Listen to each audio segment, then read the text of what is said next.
Hi there, this video's live. In the course of subsequent days, Allegations of Boris Johnson video UK 2022. spoken on your behalf. How's the Parliament? Which it was said How's the in Parliament? terms that you had not been aware of any specific allegations. That's correct. Yes, and that was not right. And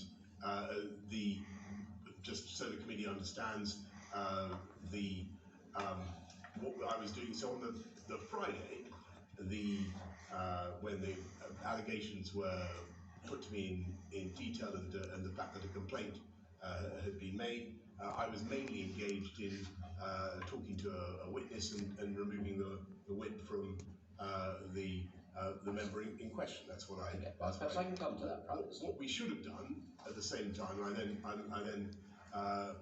left the building. But what we should have done is gone over all the interactions between government, me, and the member of Tamworth, and gone for a timeline, and I'm afraid we didn't. And that's in retrospect. And I should have done that, but as a result, some things were said that weren't right. As soon as I was aware of the discrepancy, we took steps. Can you just tell me about? Okay. Well, what we do know is that on the 5th of July, Lord MacDonald of Salford, who was the permanent secretary, the secretary at the Foreign Office, said this: that the line that had been put out was not accurate. Which you now accept. Said this in a letter to the Parliamentary Commission of Standards. Mr. Johnson was briefed in person about the initiation and outcome of the investigation. There was a formal complaint. I'm sure you've seen Lord MacDonald's letter. Right. No, do you accept the content, the accuracy yes, of the content of Lord MacDonald's letter? And so that's entirely right. Correct. So if I could just you accept what Lord MacDonald says as being accurate? I wouldn't want to say that I accept absolutely everything he says, because but what I can certainly tell you is that I don't have it before me. What I can certainly tell you is that there was a complaint. Yes, and you talked about member for Tamworth in 2019. Yes, 2019. And that complaint was upheld. Yes. The matter was resolved within the Foreign Office. It was not deemed to approach any level of criminality or the ministerial code. Okay. But I was briefed on it on 2 occasions by the propriety and ethics people who first thought that it was happening, and then being concluded.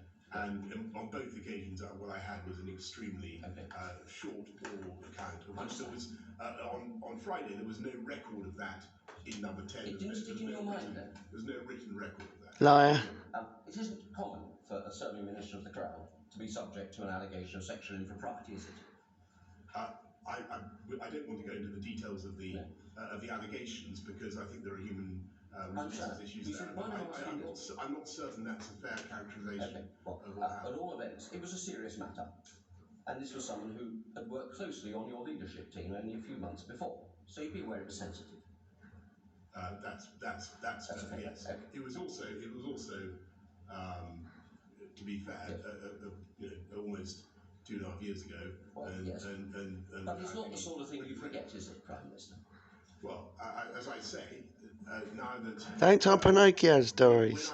When it was drawn to my attention a couple of days later that there was a discrepancy between what we were saying abroad, as it were, what number 10 was saying, and the fact that this briefing had taken place, I took steps to clear it up as soon as I could. The suggestion you couldn't recall that was said on your behalf, is that a serious explanation? You couldn't recall this unusual incident of someone who was a close political ally?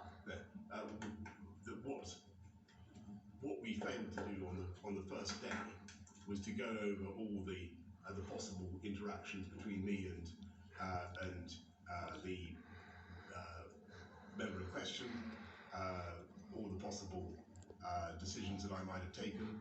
As it happened, the issue, the report about the complaint was not raised to me as a point for any kind of decision.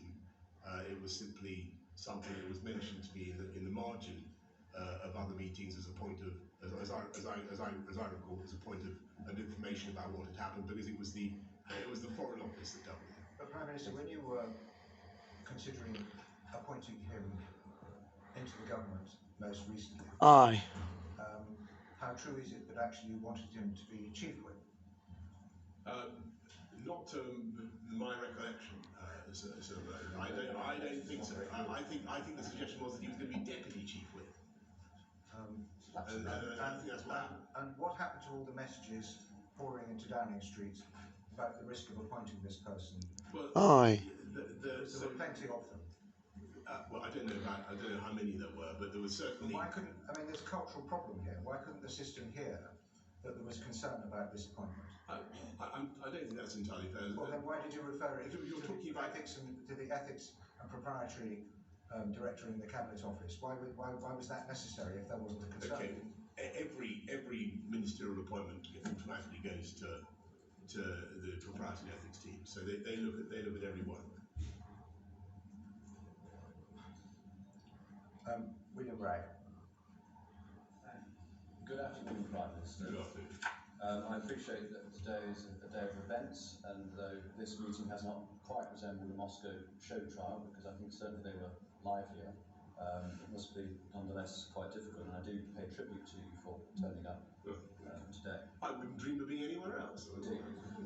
Yeah, right. Delighted to be here. Having said that, at which point does it become impossible for the Queen's government to be continued? I really think that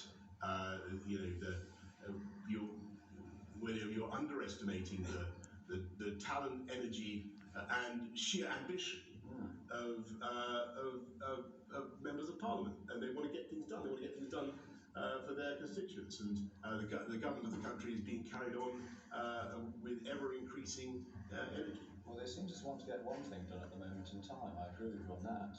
But I think the issue that we have is that you've had, at least my initial calculation at the start of the meeting was 27 ministers and aides resigning. There have been more in Aye. time. Do you think there are swelling ranks of those young thrusters on the backbenchers who could replace them? I think it's highly likely, yes. Ambition, could that not be considered delusion at times? Yeah, that's a sort of a moral judgment about human nature that I wouldn't venture to comment on. I think that maybe we're all deluded in our ambitions, but I think most people who come to this place actually, in spite of what everybody says about MPs, are actuated by the highest motives. And most people want to serve their constituents and get stuff done. He's mad. That is the reality. Mad Boris Johnson. So, in terms of the assessment of individuals, which qualities in the former Deputy Chief Whip appeal to you most? I think it was. So let me just, big picture. No, as I've said before, let me be clear that with the benefit of hindsight, I can see that appointment, as I said in the House, and I think I said on TV as well. I think that appointment was a mistake. Well, I want to know about the qualities of ministers. So if you had our government appointments based upon ability.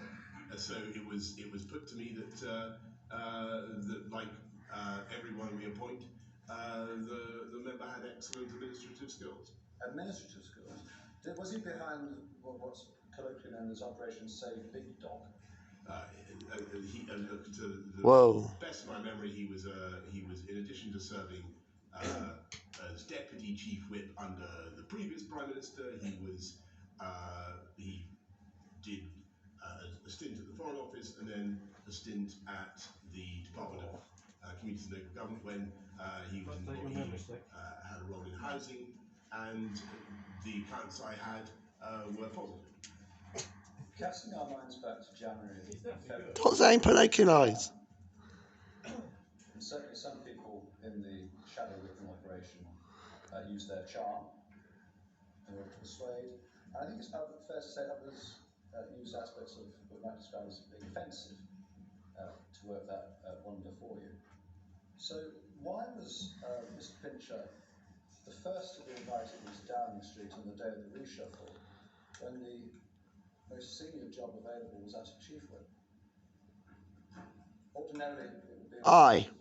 Said it, mate. Well, okay, got it. That's we're getting back to Bernard's point. I think that's a red herring. Did any colleagues come to you on that day and express concerns about that appointment, or potential appointment? Not to me, but concerns. What happened was that concerns were expressed actually after I had made the appointment. What was in there for 4 hours though before the appointment was made? For that reason, I made the appointment, and then when we've gone on with making other appointments, but there was a problem that needed to be resolved. What was that problem? I think that I probably ought to, given that this member is. They're investigating him, Prime Minister. They're not investigating you. Yeah, so but I don't want to offer any more commentary that Michael might not be. I'm sorry, we're asking you. Michael might not be correct about it. Well, come on. It's quite a direct asking a straightforward question.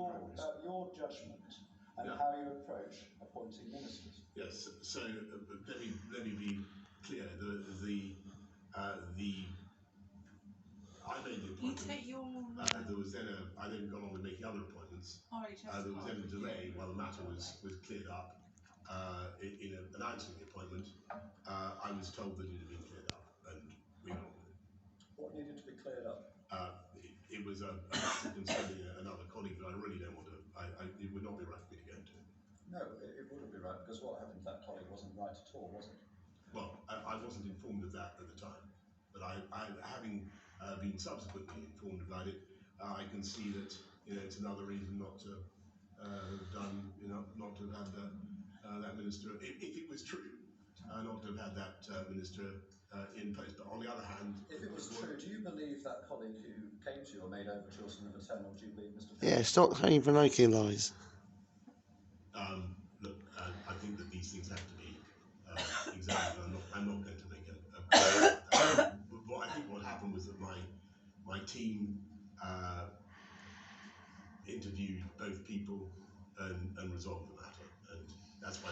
No, you didn't. Are you familiar with the Lassalle's principles? I knew you were going to ask this, and I Sorry, Mr. Ragg, before you move on. I know this is about Tommy.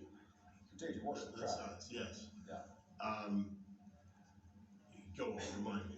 So, if you were to go to Her Majesty and request, as it is a request, not to advise, but request a dissolution of Parliament, could you give me 2 conditions under which Her Majesty would be justified in declining your request?